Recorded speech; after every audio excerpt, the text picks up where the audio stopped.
Today, I'm going to be teaching you guys how to do a very simple body paint look of a fake scar. Now, one has to understand that scars look different on everybody and that there's more complex ways to make scars look more realistic, such as here.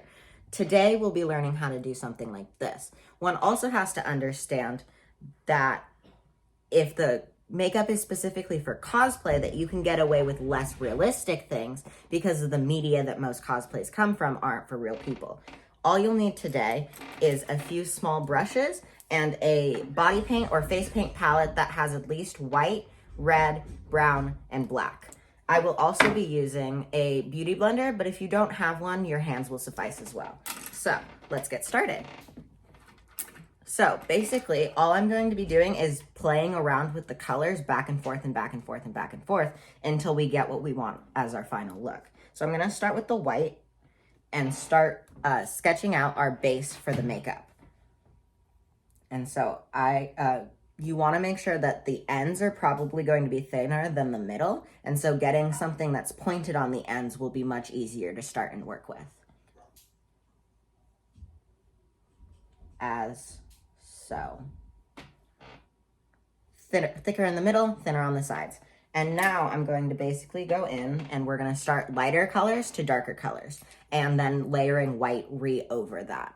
So I'm going to start with red and I go in with the peach color as well, but if you're just going in with a few colors, the red's going to suffice.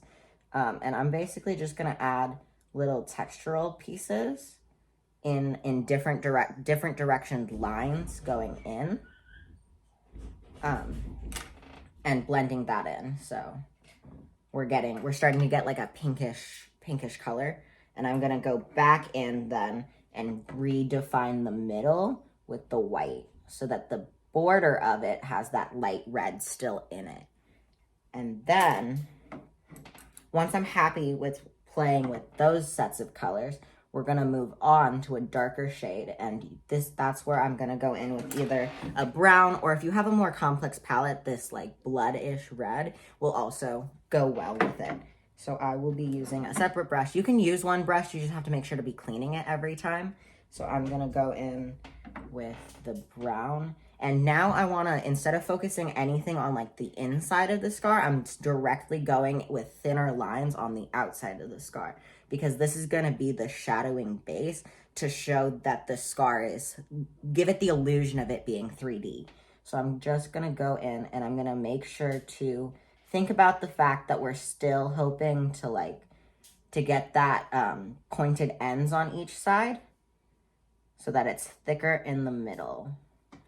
Like so. There we go.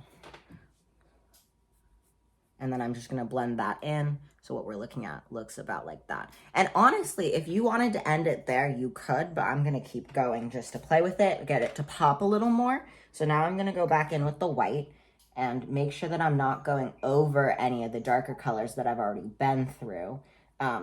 And depending on the brush that you use, you could end up, if you don't have a fine point of the tip of your brush, you could end up messing that up, but you can always go back and fix that if that's what you're looking for. And so now I'm going to switch from brown to black. And when you go in with the black, when I went in with the brown, I went through the entire area that we're working on, because that's going to give you your base shadow. This is going to do your very specific darkness of the shadow. So I'm going to go in with just pieces of the border and not the entire thing. So just very lightly in different spots kind of go in. And this is part of where we're going to be playing with it a lot more than the rest of it, because you might add too much. You might end up blending, when you're blending, you might end up blending off too much, like I sort of just did. The white is easy to add back, and the tints of the other colors that we've added most likely won't go away unless you're using absolutely too much pressure, because you can still see the fact that we still have that like red and the brown in there as the colors. So the white is easy to add back in. If you accidentally wipe off the shading of the reds and the browns, you might have to start over. But if you're just starting out, starting over won't be the end of the world. Makeup is like is not a definite science. And playing with it, just working with it a lot more is what's going to get you better at working on it. And as we can see, we have a little excess white there, so I can go ahead and blend that back out. And we have finished our makeup look. Have a good day, guys.